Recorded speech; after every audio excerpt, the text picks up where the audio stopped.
Well, testimony resumes today in that sex trafficking case against Sean Diddy Combs. Yesterday, a former stylist for both Cassie Ventura and Sean Combs testified that he witnessed Combs threaten Ventura with releasing sex tapes of her to the internet.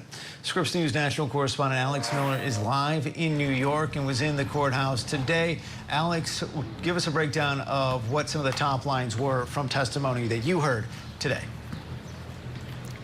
Well, Andrew, it has been an emotional afternoon listening to Mia, again, not her real name, discuss working for Sean Combs and the physical and sexual abuse that she endured from him the entire afternoon. She did not lift up her head. We were only really able to see the top of her head, couldn't make out her face because she had just hung it the whole time and she was taking deep breaths, crying, her voice regularly cracking, unable to get through sentences as she talked about all of this abuse that she endured. I want to warn our viewers, a lot of what we heard was very difficult to hear.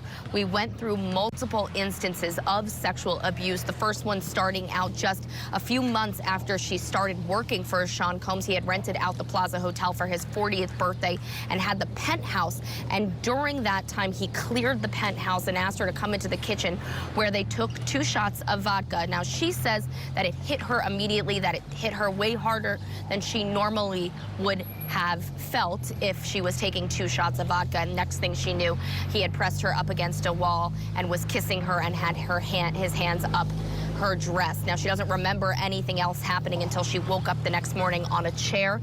She vowed never to tell anybody about it, didn't think that this would happen again. But then just a few short months later, she was staying at Sean Combs' LA home. She was staying upstairs in a room with bunk beds. She was not allowed to lock the door in his home, and she woke up to him on top of her. She said he used his hands to unbutton his pants while telling her to stay quiet, and then he raped her. She had difficulty explaining this to the jury. As she explained, she said it happened very quickly, that she froze, that she didn't say anything because she was just in shock, and that it wasn't done until he felt satisfied. She said he wouldn't leave a job unfinished. And then shortly after that, there was another incident in his LA home where she was on his bedroom closet helping him get ready for some meetings. And the next thing she knew, she looked up and she said that he had unbuttoned his pants and taken out his penis, and he forced her to perform oral sex on him. Again, she cried. She said she felt humiliated, terrified. She never told anybody about any of these incidents because she was worried about the repercussions. She didn't even actually tell the government initially, not until she retained a lawyer, that these things happened to her, because she was so scared about the ramifications, so embarrassed of the things that happened.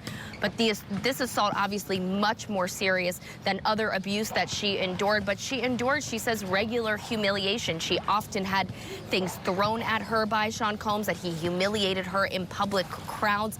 At one point, he suspended her without pay because she went to change her tampon, and he didn't want her to go at that point.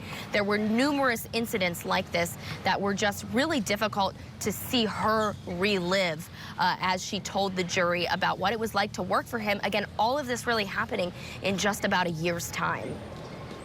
Yeah, and Alex, so much of this testimony, not just today, but over the past few weeks, has been difficult to listen to. Tomorrow will mark the end of week 3. What can we expect, and what can we expect going forward in this trial? Well, Mia is set to take the stand again tomorrow as she continues with the direct examination. Prosecutors still have a lot of questions for her, and then, of course, the defense will have their chance to question her as well, not only about these assaults that she is making allegations about, but also about the work environment. Earlier this morning, we heard a lot about just the difficult work conditions that she had while she worked for Sean Combs.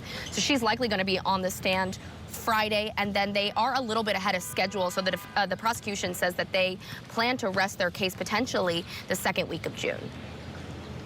All right, Scripps News national correspondent Alex Miller for us in New York. Alex, thank you for that update.